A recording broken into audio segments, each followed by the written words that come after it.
G'day, Rudy here. So this is a follow-on video from yesterday's weekly update on the King or the Tank ETF, MVR, the core holding for a growth portfolio. I won't spend a lot of time going into it. If you didn't watch it, I'll leave it at the end.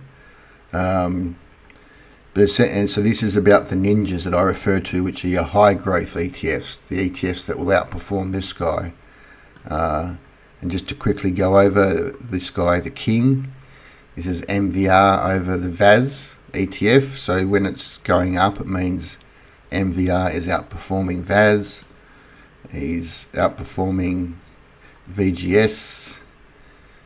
He's on his way to outperforming NDQ, forming a bottoming pattern, and over VDHG he's outperforming. So what we're going to go through now are the ninjas, which are outperforming the King MVR.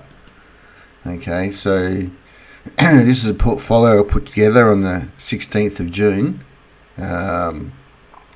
which is made up of a portfolio of what I call ninjas, which are sector specific. So we've got, and we'll go through them all. But we've got gold, silver, platinum, palladium, rare earths, lithium, uranium, copper, and emerging markets. So we've got 100 grand. So if you allocate this, you can see basically that's the formula there. So those ETFs track this price here. So if you had invested in that portfolio there, 100 grand be worth 138 grand now. And is it at the top? No, it's, we just start, and you watch the MVR video to find out all about why. Okay, so let's get into the ninjas.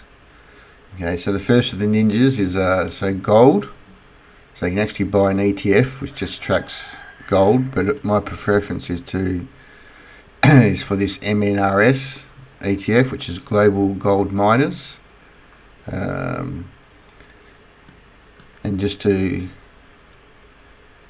show you, this is, I'm not going to do this for all of them, but miners over MVR, so miners over the one before. You can see he's outperforming, so you can imagine what he's doing to the others. My preference is this one here.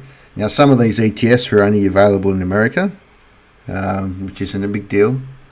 My preference is this GDXJ, which is more your mid-tier. Your miners ETF is your big boys. In here we've got a number of our ASX gold stocks. Then we go to silver, my favourite metal. You can see silver, this is all-time highs back here. You can see once she breaks all-time highs, she's going a lot higher. So ETP MAG. So you could have, we've been buying these along the way. My preference is for this US-based ETF, SILJ, which are global silver miners. See, it's about to take out its all-time highs. Has it run too much? No. Now this is so SILJ over ETP MAG. So coming down basically means ETP MAG has been outperforming SILJ. So just holding silver, you've been doing better than holding the miners, but we've now turned here. So SILJ is going to start to outperform the silver price. Now this is an ETF, ETP MPM. It's basically got gold, silver, platinum and palladium in it. So an all-in-one metals. So that's another ninja.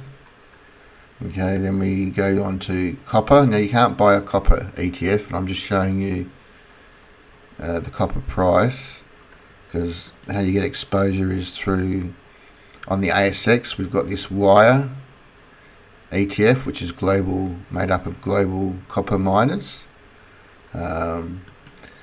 My preference is COPJ, which is on the US. Again, they're the more mid-tier. The wire has the big ones. We've got a number of our ASX companies in this one. This is why I prefer in a bull market. Once the big companies run first, and then the mid tier, and then the small caps. So this is CopJ over wire. So the CopJ was outperforming. The big boys are outperforming, but in the long run, I think CopJ will outperform. This is the uranium spot price. So you can't buy an ETF in that. So you can get exposure through this URNM, which is your global uranium miners. Now, during the week, I do an update on each one of these ETFs, like in detail, like the companies underneath them, etc. So I'm not going to go through that detail for all of these. My preference again is the US-based one, URNJ. For the same reason, they're mid-tier uranium miners. So you can see URNJ over URNM. So URNJ has started to outperform them. Oil. So this is the oil price, just showing you for so you know where the oil price is if you don't. So we're at the bottom. The way you get exposure to global oil and gas producers is through this fuel ETF, which is looking ready to break out. Then in America, we don't have any lithium miner ETFs in Australia, but there's this LitP in America, global lithium miners. Then there's this Remex, global rare earth miners. It's got Linus, which if you know your stocks, that's our big one in Australia. But again, you can only get this in America. Now we're lucky here in Australia, so we've got this XMET ETF. So like if you don't want to, for whatever reason, open up a US brokerage account, this XMET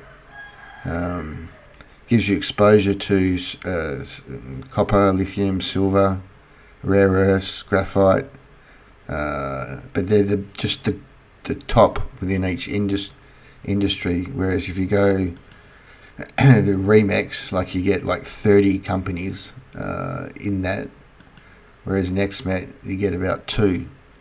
So that's the risk. The risk being, you've only got 2 out of 30. But anyway, it's good. It's the main resource. It's not got is gold and uranium. So you could easily mix this with a URNM and a miners ETF. Anyway, I do go through in detail that video. Then a few different non-resource ones. So this DTech, so defence. I reckon there's going to be plenty of money with Trump in charge thrown at increasing defence. They're like your drone shields of the world, but much bigger. Okay, then some emerging markets. So this IEM. So you got your China, India, Taiwan, Korea. Because these are the emerging markets are going to start growing now. Our Western economies are pretty tapped out. So we can just see here. So emerging markets over VGS. So VGS being the whole world, and IEM being the little world. So coming down, so VGS, yes, has been outperforming IEM. So you have not wanted to be in IEM, but you can see it's forming this bottoming process here, where emerging markets are now starting to outperform the Western world. There's another emerging markets which has Taiwan as a more heavier weighting, China, Hong Kong, South Korea, same. And then there's this small ETF, SMLL, which is not small as in 10-cent stock small. So they're in the ASX.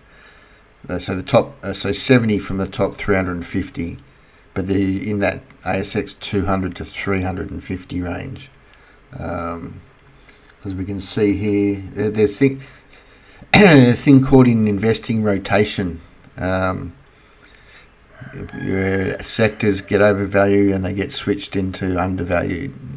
It's an important lesson. That's why I don't like VAS VGS, because you're not rotating into areas of growth. You're just sitting stagnant. And if you're happy with just getting an average 8%, 10%, then good on you. But if you want to make more, you got to rotate into sectors that are going. So like here, SMLL, so Australian stocks over VAS. You can see here they're outperforming VAS, the small sectors. Because it happens, that's the market. Alright, so they're all your ninjas. If you haven't watched the MVR video, I'll leave it at the end, like when this video closes, so you can get a feel for how you mix, if you want to make up a portfolio, how you combine these ninjas with the tank. Alright, I'll do this again next Saturday. Alright, if you've got any questions, let us know. So